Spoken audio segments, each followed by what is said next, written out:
नमस्कार, कैसे हैं आप लोग। मेरा नाम राज और कोऑपरेटिव सोसाइटीज के act, bylaws, principles, policies, notifications, अलग अलग जजमेंट्स को भी हम डिस्कस किया करते हैं। तो आज हमारे पास में एक बेसिक मुद्दा है डिफॉल्टर्स को लेके, और डिफॉल्टर्स के प्रिविलेजेस और राइट्स क्या हो सकते हैं उसके बारे में चर्चा करेंगे। क्या ऐसे इंस्टेंसेस में जहां पे डिफॉल्टर्स बहुत लंबे टाइम तक पेमेंट नहीं कर रहे हैं या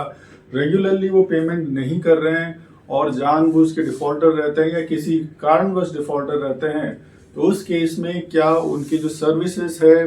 वो काटे जा सकते हैं। और सर्विसेज की जहां पे बात हो रही है, एक थिन लाइन है, कहाँ पे फंडामेंटल राइट्स है और कहाँ पे प्रिविलेजेस है। तो दोनों में डिस्टिंक्शन करते हुए कौन सी चीजों को हाउसिंग सोसाइटी को काटना चाहिए और कौन सी चीजों को नहीं काटना चाहिए या ऐसी चीजों से डिस्टेंस बनाना चाहिए, उसके बारे में भी आज हम डिस्कस करेंगे। बहुत रीसेंट केसेस हो चुके हैं जहां पे जैसे दिल्ली का देख लोगे, गुड़गांव का देख लोगे, बैंगलोर का देख लोगे, मुंबई में कई सारे केसेस आप देख लोगे।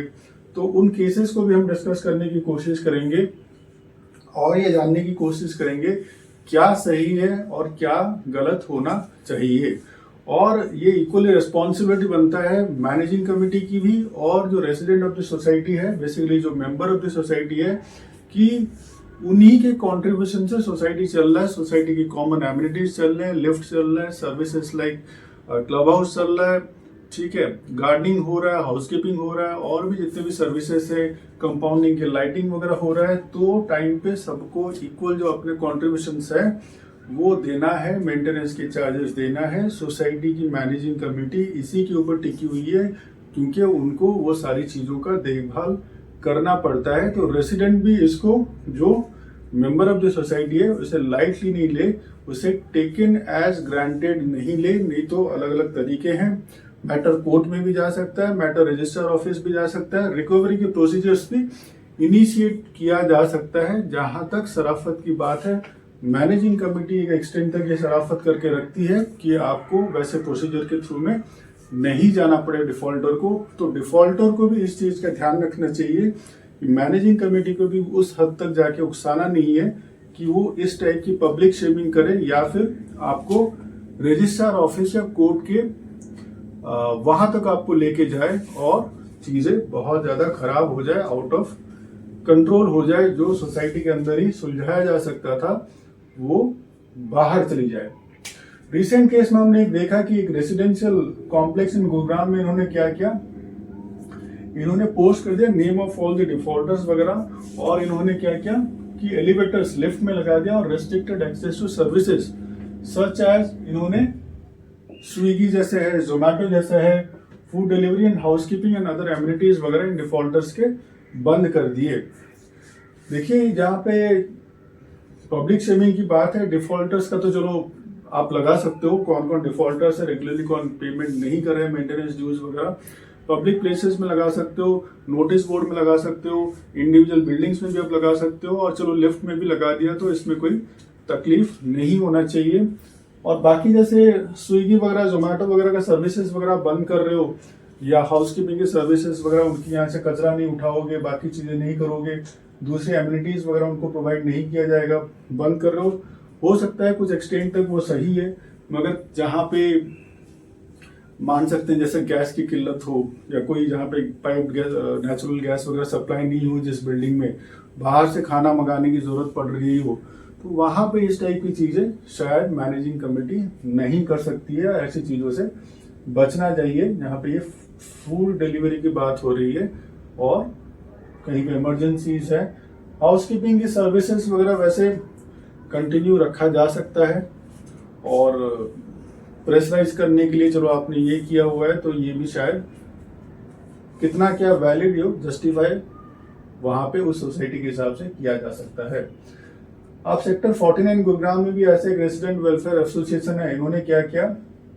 इन्होंने पब्लिश किया list of the residents who are defaulters और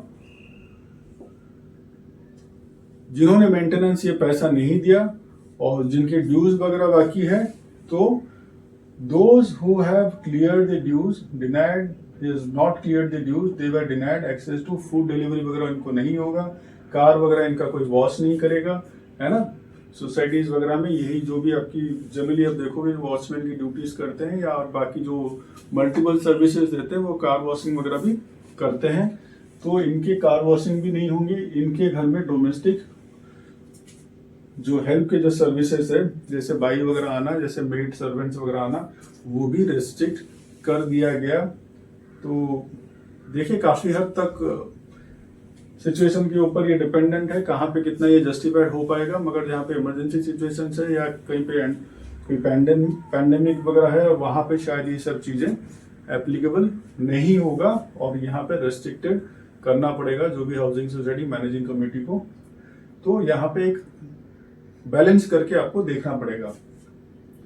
सो this was mentioned in the notice as well,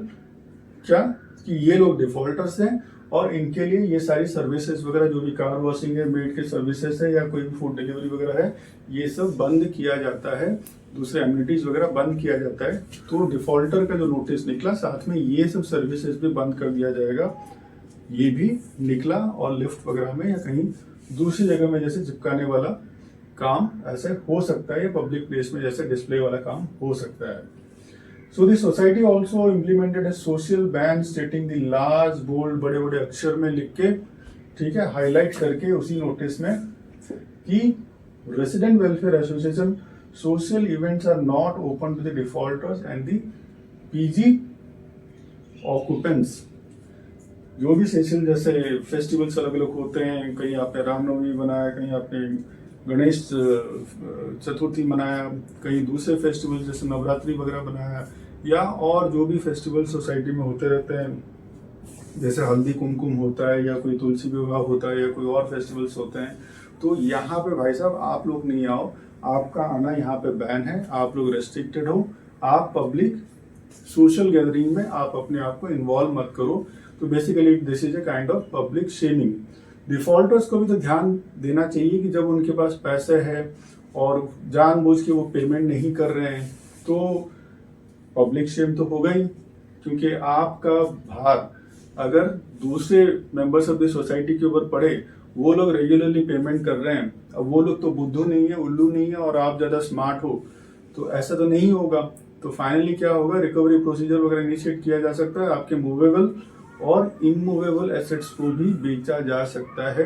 claim किया जा सकता है, रजिस्ट्रार के ऑर्डर्स वगैरह आ जाएंगे, या फिर ऊपर अगर आप कोर्ट में जाते हो तो वहां से अगर ऑर्डर आएंगे तो ये सारी चीजें भी हो सकता है। तो डिफॉल्टर्स को भी टेकन एज ग्रांटेड नहीं लेना चाहिए। So as per the residents of the housing society, एक नोएडा की हम बात करते हैं, वहां पे क्या है, residential society cartel the services, like इन्होंने वो सर्विसेज बंद कर दिया। कौन कौन से, लाइक टावर में जैसे हर बिल्डिंग के सामने एक गार्ड रहता है और वही गाइड कर देता है, या वो वॉचमैन जैसे का काम भी करता है। तो plumbing services, electrical services, housekeeping services वगैरह बंद कर दिया इन लोगों ने, ठीक है। जहां पे गार्ड की सर्विस है, चलो ठीक है, आपने वहां से गार्ड निकाल दिया, हालांकि security related it is for the whole building, नहीं निकालना चाहिए। प्लम्बिंग की सर्विसेज, इलेक्ट्रिकल सर्विसेज जैसे जो फंडामेंटल राइट्स है जहाँ पे जैसे कि पानी और इलेक्ट्रिसिटी, ये आप किसी भी कंडीशन में काट नहीं सकते हो, ठीक है। कोई कनेक्शन वगैरह इलेक्ट्रिसिटी का या पानी का आप इसे डिस्कनेक्ट नहीं कर सकते हो। और दूसरा अगर इलेक्ट्रिकल या हाउसकीपिंग का, चलो ठीक है, जैसे बाहर का फ्लोरिंग वगैरह क्लीन करना या कुछ और सीढ़ी वगैरह क्लीन करना या कंपाउंड वगैरह क्लीन करना, और प्लम्बिंग एंड इलेक्ट्रिकल सर्विसेज वगैरह भी ना काटे तो मतलब उसे रेस्ट्रिक्ट नहीं किया जाए। जैसे इलेक्ट्रिशियन वगैरह है या कोई और रिपेयर करने के लिए आया हुआ है, या कोई टीवी का रिपेयर करने के लिए आया हुआ है, या कोई और जैसे इलेक्ट्रिकल एसेसरीज का रिप्लाई करने के लिए आया हुआ है, तो वो ना रेस्ट्रिक्ट करे तो ठीक है। इन हाई मल्टी क्लेव्स, लाइक जैसे बैंगलोर की एक सोसाइटी की हम बात करेंगे, भारतीय बड़ा सोसाइटी है, Bhartiya city, the names and the dues of the defaulters was posted in. काफी सारी बड़ी बड़ी सोसाइटीज में भी ये लोग, मतलब ये तो रीजन से बाहर है, जब आपके पास बहुत सारा पैसा है तो आप टाइम पे पैसा क्यों नहीं देते हो, और जानबूझ के क्यों नहीं देते हो, और बहुत टाइम तक क्यों नहीं देते हो, सब्सिक्वेंटली 1, 2, 4 महीना, 6 महीना, 2 साल तक आप क्यों नहीं देते हो। So it becomes a practice और it becomes a ego, it becomes a fun और वॉट एवर, मतलब ये तो उन्हीं को इसका रीजन मालूम है। So defaulter was posted in the elevators, garbage collection, floor cleaning, उनका घर से कचरा नहीं उठाया जाएगा, घर के बाहर से उनके फ्लोर की क्लीनिंग नहीं होगी, और उसको छोड़ के डिफॉल्टर्स जो है इनके नाम को एलिवेटर्स में, लिफ्ट में चिपका दिया जाएगा। उस बिल्डिंग के सारे लोग देखेंगे, उस बिल्डिंग में आने जाने दूसरे बिल्डिंग के लोग भी देखेंगे, देखो भाई साहब ये लोग डिफॉल्टर्स हैं जो पैसा पेमेंट नहीं कर रहे हैं। ऐसे ही और एक सोसाइटी बैंगलोर की हम बात करेंगे जहाँ पे हाउसिंग सोसाइटी है ब्लॉक द डिफॉल्टर्स कि आप अपना घर भाड़े में नहीं चढ़ा सकते हो, आप अपना घर सेल तब तक नहीं कर सकते हो जब तक आपने ड्यूज वगैरह सोसाइटीज का क्लियर नहीं किया है। कुछ मायने में ये सही भी हो सकता है क्योंकि जो टेकन एज ग्रांटेड वाला जो प्रिंसिपल है डिफॉल्टर्स का, ये सब सोशल मीन से या ये सब एडमिनिस्ट्रेटिव मीन से अगर आप उन्हें प्रेशराइज नहीं करोगे तो वो सालों साल बिना पैसा भर के वहां पे रहेंगे भी, सारी फैसिलिटीज भी एंजॉय करते रहेंगे, घर भी बेच के चले जाएंगे, घर का एप्रिसिएशन भी हो जाएगा, अच्छा खासा पैसा कमा के भी वहां से निकल जाएंगे और रेंट में भी चढ़ाते रहेंगे। कोई एजीएम में, कोई जनरल बॉडी मीटिंग में या कोई सोशल गैदरिंग में या बाकी जो भी सोसाइटी के किसी इन्वॉल्वमेंट में वो दिखाई नहीं देंगे। तो कुछ हद तक ये सब चीजें जस्टिफाइड भी है। एक्चुअली क्या होना चाहिए, रिकवरी का प्रोसीजर होना चाहिए रजिस्टर ऑफिस में, ठीक है। और जैसे कोऑपरेटिव सोसाइटीज के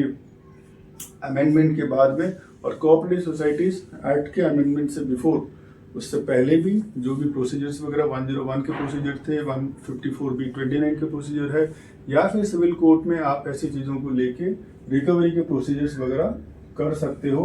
और वसूली कर सकते हो। जो भी उनका डिफॉल्ट अमाउंट है वो इंटरेस्ट के साथ में जो भी जनरल बॉडी ने पास किया होगा वो अमाउंट आप वसूली कर सकते हो। और अगर वो अमाउंट इतना एक्सीड हो जाता है तो उनके मूवेबल एंड इमूवेबल एसेट्स भी कब्जा में लिया जा सकता है, उसे सीज किया जा सकता है। तो सच जो डिफॉल्टर्स हैं, अगर आप इनके जो बेसिक फंडामेंटल राइट्स वगैरह जो है इसके हिसाब से पानी, इलेक्ट्रिसिटी वगैरह या कोई और ऐसी चीज जो नहीं करना चाहिए, जो बहुत ही ज्यादा रेस्ट्रिक्टेड होना चाहिए उसे छूने से पहले, तो ऐसे मैटर्स में इस मैटर को जो डिफॉल्टर्स है वो सिविल कोर्ट भी लेके जा सकते हैं और उनको इंटरिम ऑर्डर्स मिल सकते हैं कि सोसाइटी ऐसा नहीं कर सकता है, इस टाइप के ऑर्डर्स भी वो लेके आ सकते हैं। तो कोर्ट ऐसे ऑर्डर्स दे सकता है। और पब्लिक शेमिंग की जहाँ पे बात हो रही है, this is to an extent is acceptable, क्योंकि ऐसा आप नहीं करोगे तो ये लोग पेमेंट नहीं करेंगे, लाज शर्म वगैरह इनको नहीं रहेगी, है भी है तो भी वो बढ़ती जाएगी, मगर इनको कोई फर्क नहीं पड़ेगा। तो कुछ हद तक ये पब्लिक शेमिंग भी जरूरी है, नोटिस बोर्ड में लगाना जरूरी है या लिफ्ट में लगाना जरूरी है या कोई कॉन्स्पिक्यूअस स्पेस जहाँ पे सारे लोगों को दिखाई दे, लोग आते जाते रहे, शायद लगाना ये जरूरी हो सकता है टू प्रेशराइज एंड टू कुछ करके डिफॉल्ट के अमाउंट को कैसे वो जल्दी से जल्दी पे कर दे, तो शायद ये जस्टिफाइड हो भी सकता है। And there is a distinction between the financial recovery की जब हम बात कर रहे हैं, जो डिफॉल्ट अमाउंट है उस फाइनेंशियल रिकवरी है, और जहां पे हम पर्सनल राइट्स की बात कर रहे हैं, जैसे वो खाना ला सकता है, जैसे हाउसकीपिंग, उसके बाहर की सर्विसेज वगैरह हो सकता है, इलेक्ट्रिशियन वगैरह जैसे वो अपने घर में एंगेज करा सकता है, प्लम्बिंग की काम करा सकता है, या फूड डिलीवरी वाला आके उसके घर में सामान दे सकता है। तो जहाँ पे पर्सनल राइट्स की बात है और जहाँ पे फाइनेंशियल रिकवरी की बात है, सोसाइटी को एक लाइन बीच में खींच लेना चाहिए अपने मैनेजिंग कमेटी के लिए, या थोड़ा बहुत अंडरस्टैंडिंग होना चाहिए कि ये दोनों चीजें अलग हैं, थोड़ा सा इसको अलग रखा जा सकता है। और लिटिगेशन में आना या लीगल हर्डल्स में आना, ऐसी चीजों से अवॉइड किया जा सकता है। Water electricity can not be, काफी सारे जजमेंट्स भी है उसमें, इसको आप काट नहीं सकते हो क्योंकि ये फंडामेंटल राइट्स में आते हैं और ये एनफोर्सेबल भी है। तो इससे अवॉइड करना चाहिए सोसाइटी को, क्योंकि कोर्ट में जाके फाइनली ऑर्डर जो जाएगा वो डिफॉल्टर के सपोर्ट में जा सकता है। तो एक ब्रीफली हमने एक आइडिया लेने की कोशिश की कि सोसाइटी में जो डिफॉल्टर है वो सिस्टम को या मैनेजिंग कमेटी को या दूसरे रेसिडेंट्स ऑफ द सोसाइटी, जो मेंबर्स ऑफ द सोसाइटी है, उनको टेकन एज ग्रांटेड, मतलब चलता है वाला एटीट्यूड में नहीं ले। रिकवरी उनसे किया जा सकता है, वसूली बिल्कुल हो सकता है, और पब्लिक शेमिंग भी शायद अच्छे से किया जा सकता है, और कहीं तक वो वैलिड भी शायद हो सकता है। ठीक वैसे ही मैनेजिंग कमेटी भी उन चीजों को ना छुए जहां पे बात हो रही है फाइनेंशियल रिकवरी की और पर्सनल राइट्स की, दोनों को थोड़ा सा डिमार्केट करने की कोशिश करे। और जो बहुत ही कोई अगर ऐसा है तो फिर उससे वसूली करने में कोई तकलीफ नहीं है, और थोड़ा बहुत पब्लिक शेमिंग करने में शायद चीजें जस्टिफाइड हो भी, और प्यार मोहब्बत से समझा के अगर चीजें हो जाए, नहीं तो कानूनी तरीका भी है, डिफॉल्टर्स को उनसे वैसे वसूली किया जा सकता है। तो मैनेजिंग कमेटी का वो करना फिर गलत भी नहीं होगा शायद। तो ऐसे ही कोऑपरेटिव सोसाइटीज के अलग अलग मैटर्स को फर्दर भी हम डिस्कस किया करेंगे। आप सबका बहुत सारा धन्यवाद।